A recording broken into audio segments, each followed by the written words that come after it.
Coming to a shopping centre near you. These are the brand new capsule toys from the Tommy.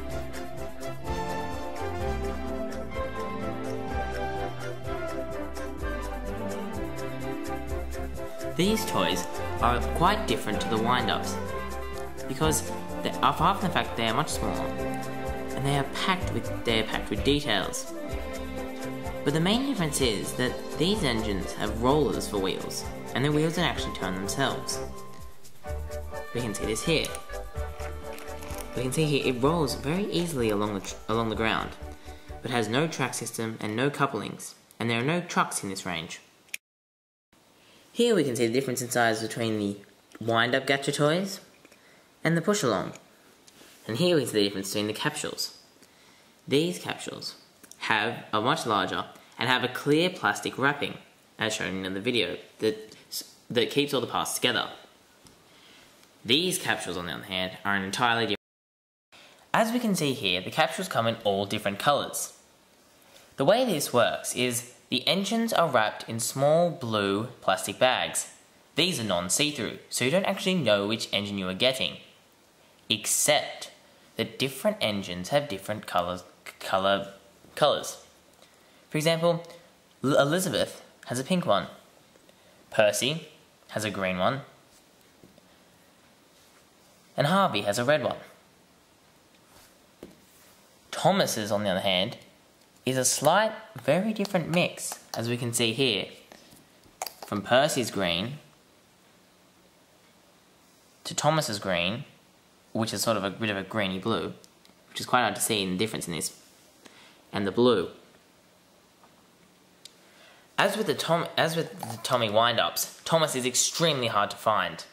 The most common engines are Salty and Harvey and Elizabeth. It's quite sad, really, that the amount of Thomases compared to all the other engines is really quite small, as with the Thomas wind-up range.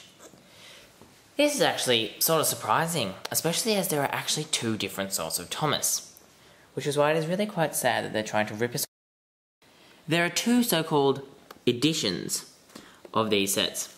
There is the first edition, which is a lot harder to find, which contains Thomas with a surprise face, which I don't have, Gordon with an angry face, which I don't have either, Emily, which I have, Murdoch, who, as seen here, is incorrectly labelled as Duncan, and Spencer.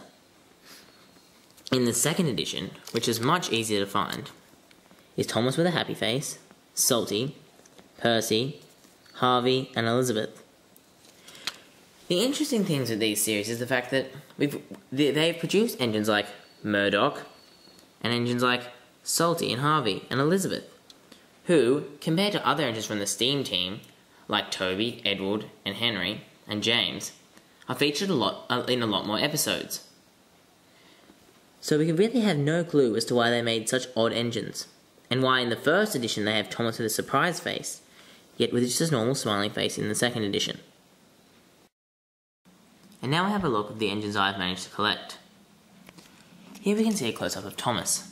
They are actually highly detailed, but although they are only stickers, which sometimes are wrongly applied. We can see this Thomas has a reasonable representation of his face, but is not entirely accurate. The wheels have nice design, and the back has the words 2007 Ghislaine, Thomas Limited. Percy also, although being quite detailed, as we can see on this side, his sticker is slightly wonky. But his face, once again, has just missed the mark.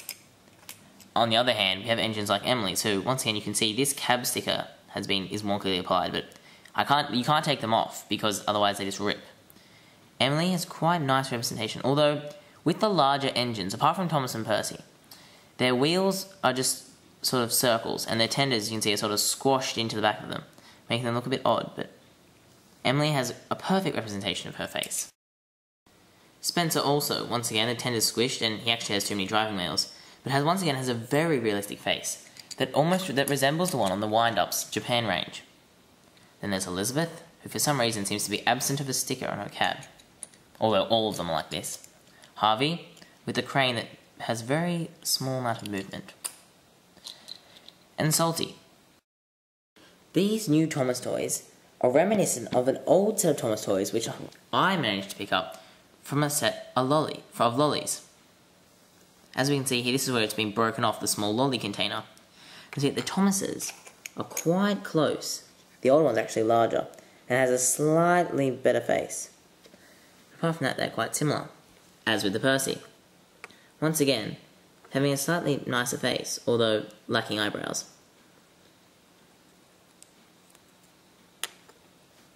So their pricing is $2 each, which really, for the amount of plastics in them, and I have many which were already scratched when I got them out of the packet on the paintwork, or, as I've showed you, wrong stickers, is quite expensive, and getting a Thomas is very difficult to obtain.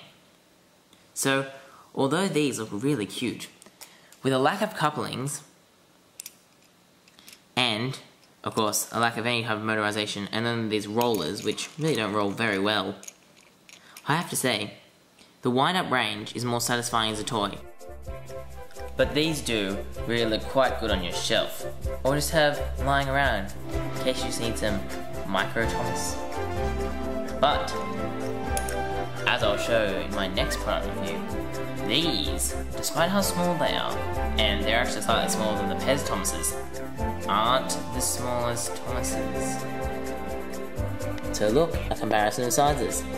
Wind up, push along, and the smallest Thomas possibly in existence, the Bluebird Thomas, made in 1997 and 1998.